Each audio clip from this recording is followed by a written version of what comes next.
room that I hope can win a cup with what they've been through.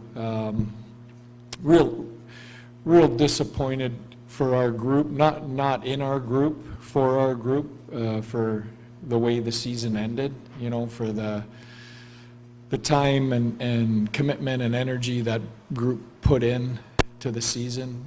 Shouldn't end that way, shouldn't feel that way, but that's hockey. I think, it was a case of Vegas went to another level, and maybe one too many nights of us going to the well in an elimination game. I think that was our fourth. I don't think Vegas has played one yet. Every time you go to an elimination game,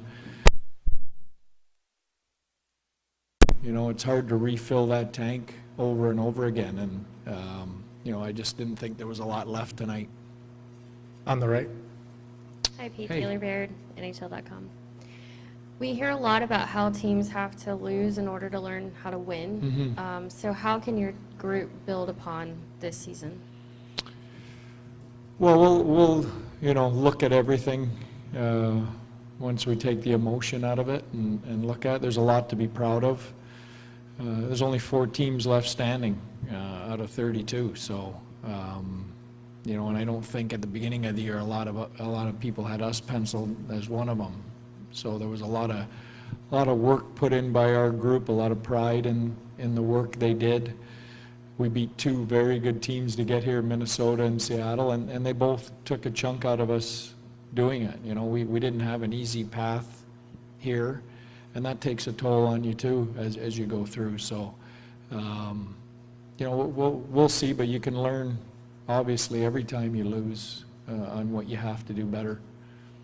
Left side, second row. Pete, Derek Van Diest, NHL.com. I just want to go back to that, trying to climb out of that 3-0 hole. There's a reason only 4 teams have been able to do it. Yeah.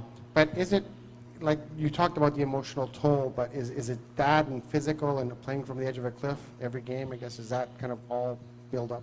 Yeah, I think it does. I think it does. I think that desperation level, going to that place as a player, takes a lot of energy, and it's hard to refill that when you've got to do it. You're not doing it once and then going to the next series. You're like we did in Game 7 against Seattle and then started. You're asking your group to do it four times in a row. So that's tough, especially when you're playing an excellent hockey team on the other side. In the middle, fourth row. Hi, Pete. Leah Simakopoulos, Hey, Leah. Dallas Morning News. So you talk about kind of being in a tough position in elimination games. We've talked a lot about Jake in elimination games. When you look at how he played tonight, do you see it as if he was kind of put in some tough spots, or Yeah. he ran out of gas? How do you analyze his No, game? we put him in some tough spots. You can't ask him to win that game by himself. I think he was part of our group. I think he went to that place a lot for us through these playoffs and down the stretch. To get seeding. We had an injury to Wedgwood. We asked an awful lot of him. I thought he had a hell of a season. He was our backbone all year, and that game isn't on him. If there's probably, I feel bad for our group. I feel worse, that he ends a season like that, because he doesn't deserve that with how he played this year. Right side, third row. Greg Wyshynski, ESPN. Hey, Pete, Greg. they were able to build a 3-0 lead in the first period twice in your building. Is that them being an elite road team? Is it some deficiency with you guys? What did you see in that case? Yeah. No, I think that's a fair question. I think, our starts in some games, our starts to series, I think, honestly, I think the series for us, Game 1, we didn't play well, found a way to climb in, lost in overtime. Game 3, we self-destructed, so you hand two games away at this time of year. It's a big ask to get back in, so there's no doubt that was a factor. Fourth row, right side. Coach Mac Engelfeld, Charlie Room. Hey, Mike. Was Jake Ottinger or any of your players playing with major injury here in this round? You don't get to this point in the season without all kinds of injuries. I wouldn't call any major, they wouldn't be out there, but, we had a lot of guys dinged up, and Jake did play through the playoffs with some injuries. Yeah, Last question, front row. I saw it. Hey Pete, you were brought in for a long haul, and like you said, not a lot of people had you guys here. How just impressed are you, or whatever, of your group, the way they kind of bought into you and your system and everything right from the first season? Yeah, like I said, really proud of our group and the hockey we played, and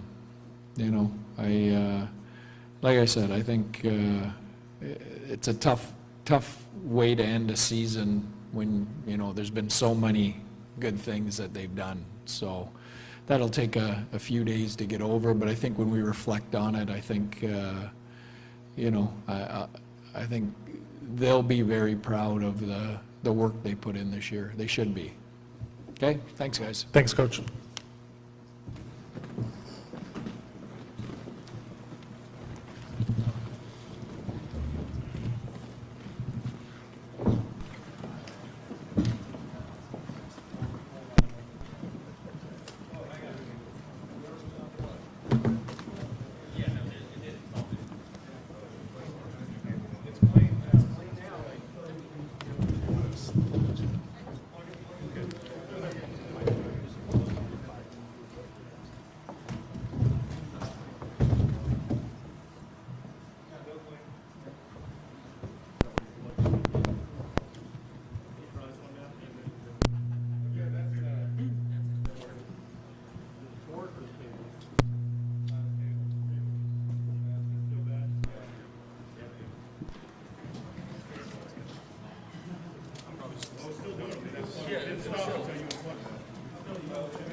We can take questions, front left. Danny Webster, Las Vegas Sun, Will Carrier. From the very first shift of this game, your line wanted to come out and set the tone. Obviously, a couple shifts later, you get your goal. Just what was the mission, what was the mindset for your line tonight, and how you wanted to set the tone? Yeah, I mean, we did that, part of the year where we were all playing together kind of, before the injury. So, we knew exactly what we wanted to bring right off the bat. And obviously, getting that goal in the forecheck was huge for us. But now we were just trying to get hard on them, play physical, try to get their top guy to, play in their D zone. So, good for us to get those goals. Stay up front. Ben Goetz, Las Vegas Regional. Will Carlson, saw you guys jumping around on the ice together after the game. Just what were the emotions like celebrating together? Just happiness, of course. It's a great feeling to finally clinch the final spot. So, yeah, a lot of smiles and just happiness all around. Left side. Hi, Corey Hirsch, NHL International. For William Karlsson, the depth on this team really showed throughout the series, this game tonight too. How important is it for you guys to have all four lines rolling and get contributions from everybody in the lineup? I think that's huge. I think that's one of our strengths as well, and I think that's why we've gotten this far. And yeah, I mean, if we can have all four lines going every night, we're going to be a tough team to beat, for sure. Stay on the left. If you could both answer this. I mean, both of you came to this team in the expansion draft. You were both part of that first year that raised expectations. Like, could you just describe the journey over 6 years? This team has been in win-now mode really since the end of that first year, and what it's like to have the opportunity to finally win the Cup. Yeah, I think our team's more mature than what we were. That first year, no one was expecting us, and kind of showed up there, and we took the opportunity. But I think this team wants to win, right? So there will never be a finish until we raise that cup. So I kind of got that feeling where the boys, it's just tonight's just another series. It's another way through. It's not the end of the path. So I got kind of that feeling where the boys really want more here. Right side, third row. Greg Wyshynski, ESPN. William Carey.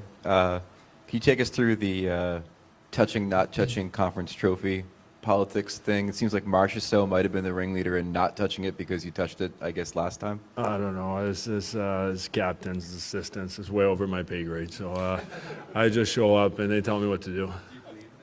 Not really. No, I've never been that kind of guy. I think you show up with effort every game, and you get the best chance to win, and the rest of it, we'll take care of it. Up front. Jesse Grinch with The Athletic for William Karlsson.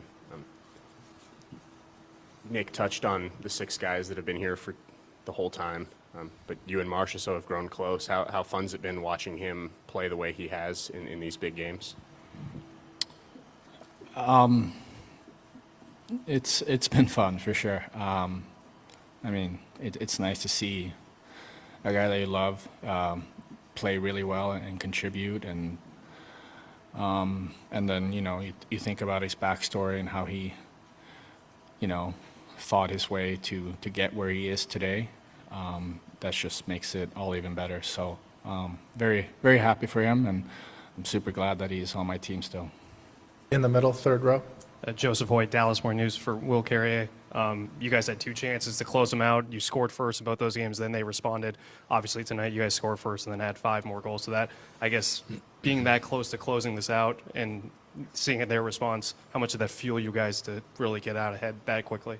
Yeah, I mean, it's typical. It's so tough to close a team, right? No one wants to go home, right? And they get that desperation level high. And, their bottom 6 guys played great, right? They scored big goals from them last goal. And I think our bottom 6 guy kind of took it personal here and, step up our game. I think every year you see a team that go far need depth, right? They need big goals from their bottom 6 guys. So they got it the last couple of games. And obviously tonight, we were playing well.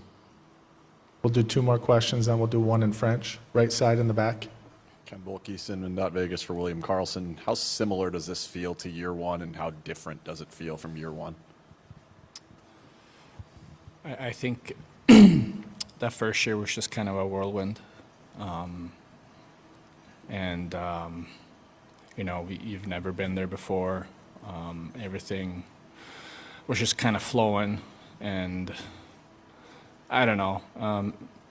Maybe you took it for granted a little bit back then.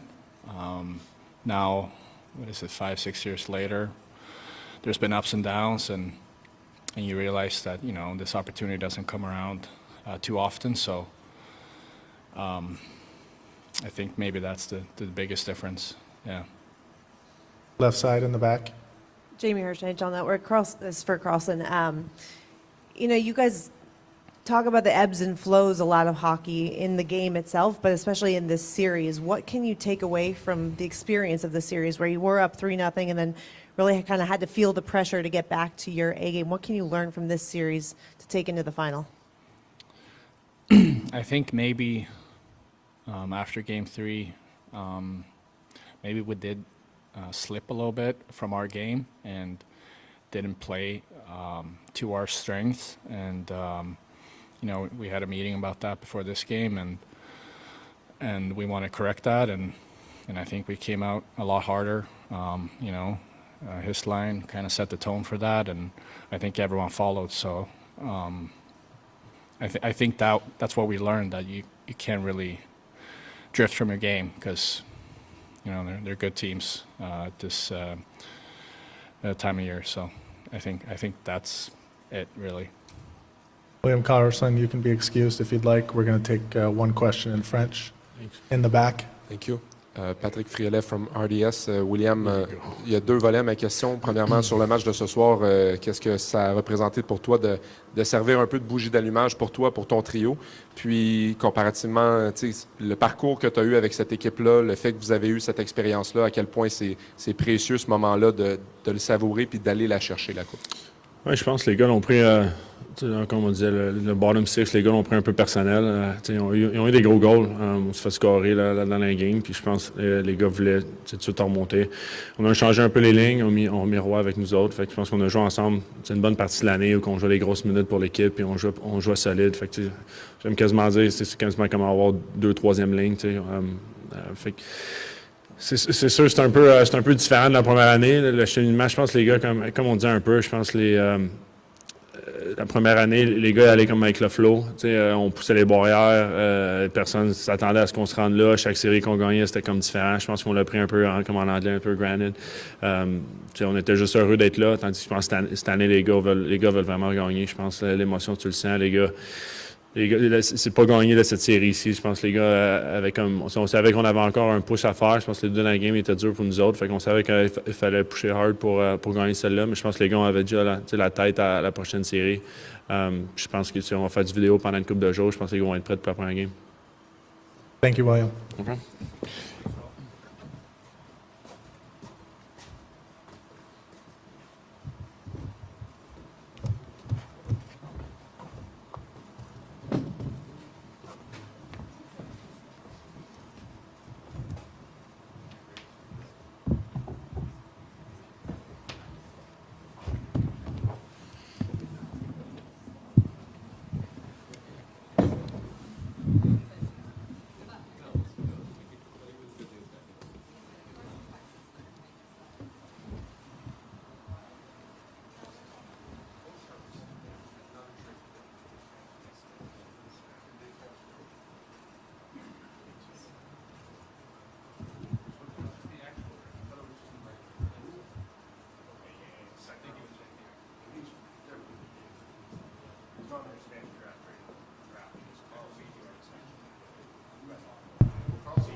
Coach Cassidy is on the way.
Questions for Coach? We'll start on the left. Danny Webster, Las Vegas Sun. Bruce, it's hard to say that any game can be categorized as a perfect game, but would you say that's about as close to a perfect game in that, especially in that setting? Yeah, well, it's definitely our best game of the playoffs, and it came at the right time. You never know when it's going to happen. You always want to keep building. So, boy, if we can bottle that going forward, we're going to be a tough team to beat. But guys responded well to a little adversity. You get down, and great start. We just kept going from there. And I think they knew the importance of it. That's why you can sustain it. Just you don't want to let a team off the mat. We were up 3-0. There was some chatter about that, so we wanted to make sure we took care of business. And once we did get the lead, I thought we did a great job staying focused on what was in front of us. Up front. Jesse Granger at The Athletic. I know you still have another round to go, but what does this moment mean for you with everything you've been through over the last year to make it to this point in your first year with this team? Well, listen, I think it's an honor and a privilege to coach in the National Hockey League for any team. For me, it happens to be the Golden Knights, and we were looking at it as a family, as a new adventure for us, and here we are going to the Stanley Cup. So, I mean, it's what you want, but so do 31 other teams, right? And only 2 get to go there. So it feels great right now. I think as a coach, you'll enjoy it for a bit, and then it's right back to work, because I've been there once and it didn't work out. You lose in Game 7, so there's a lot of work ahead of you, but I do believe you have to enjoy these moments. It's not easy to do. I thought Dallas played a terrific series, got behind a little early at home with some overtime goals. You never know how those are going to shake out, and they were a great opponent, and we just happened to be a little bit better. And like I said, now it's on to the final round. So it's actually been a great year to get to know everyone around. Like, I didn't know a lot of people in New York. I knew George from years and years ago, but after that, there's very few. So it's been a great experience to get to this point, forming new relationships that we keep on building. Right side, third row. Greg Wyshynski, ESPN. Bruce, you've been around this game for a long time. How much stock do you put into the voodoo of the conference trophy? They didn't touch it tonight. Your boys in Boston didn't touch it when you won the conference title. What do you feel about that? I remember in Carolina, we won it in Carolina. They didn't touch it. So I asked the guys. I'm not a superstitious guy at all. So I was game for whatever they decided. I mean, it's their moment. If they want to pass it around, great. If not, that's fine by me too. On the left. Ben Ghost, Las Vegas Journal. Bruce, you put Nick Waugh back with Will Carrier and Keegan Colasar. What did their start to this game mean to you? Everything. Everything. It's a lineup we like and have liked. The question will probably come up, why did you ever go away from it, right? But I think what happened in Edmonton is you start to see these dominant center, and you start thinking matchup, and William Karlsson was very good at it. So moving another guy like Nick Waugh up with them, you got face-off, you know what I mean? There's different reasons guys that play center. So we kind of stuck with it for a while, because I thought Hintz, honestly, at the start of the series was, flying around like, listen, no one's McDavid, but, he was a dominant number 1 center, and we had to make sure we found a way to keep him in check, so we kept with it, but that got away from our rhythm of 4 lines a little bit in terms of Nick being that anchor on that line. And so Teddy comes in and does a really good job too, I think, but they're just a little bit different players. So we just felt until a team's depth beats us, that's the way we're going to go, and a team's depth beat us in Game 5. That's what happened at home. Dallas's depth beat us. So, okay, let's get back to balancing the lines, and so it's just a little bit of the adjustments that go on in this series, and looks like they were happy to be reunited, and good for them. Those are good soldiers. Those are great stories. There's a lot of people out there that have been in that position as fourth-line guys. They don't get the ink. They're not talked about, but these are valuable guys. You don't win without them. You don't win without them, and we're not winning if those guys aren't, a part of our team. Stay on the left. I know it's your first season in Vegas. Talking to some of the players who've been here since the beginning through all the ups and downs, so there's a big difference. It's a more mature team. Not going to take this for granted. Very, very hungry to win one more series. Do you sense that, and how can that help you going forward? And I do, and it's mostly been ups for this team, right? Last year they missed the playoffs, but they've been they went to the finals their first year. It's our 3rd trip to the conference finals, my first with the Knights. But we had a little honest conversation about that last night. What's in front of us? It's okay to dream a little bit of once we get the 4th win, what's in front of us, and what prevented them from doing it the previous year. So we talked about that, and openly about it. And then today was more about, okay, now we drill down on the details of how we're going to win that game. And I thought we did a real good job of handling those conversations, now getting back to work, and now being in the moment today. And we have some veteran guys in the room, so credit to them. They've been through it. And here we are, about, we took another step. We got through this to the final. Now the conversation becomes, it's about finishing the job. And, Florida's having the same conversation, but that's where we were, and good for the guys for responding today. I think to a man, they all brought their A game. We have time for 2 more questions. Left side, 4th row. Bruce, over here. We talked about your depth. Obviously, the team has some big-ticket players, too.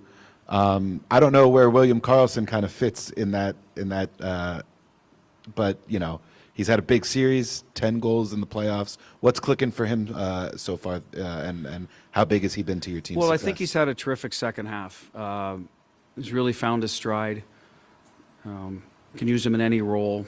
Obviously, he's power play, PK, checking, offensive guy. So can't say enough about him. He's just a terrific guy. Just goes to work every day. No maintenance. I remember at the start of the year, he's playing with a couple of younger guys, and we're using some, I guess more guys more advanced in their career, and he kind of had to pull some young guys into it in a different role, and never said a word. Just, I'm going to do what I got to do. And so you're happy for those guys. You're just happy for him, and he's a real quiet leader. Like, we have a lot of guys in our team that are veteran guys. Like, he could be a captain in my eyes, the way he conducts his business every day. We just happen to have 3 or 4 of those guys that are really good at it, and as a coach, you're fortunate to have them. And I can't say enough good things about him. Like I said, happy for him. Talked about this before. So there's some daddy power in there that from some of our guys that may be kicking in, so keep it coming. Last question, right side in the back. Ken Volke, Sinman, Not Vegas. We've talked a lot about the players, about their trip to the final. I'm wondering, how similar does this feel to your trip to the final? Well, I got to think back now.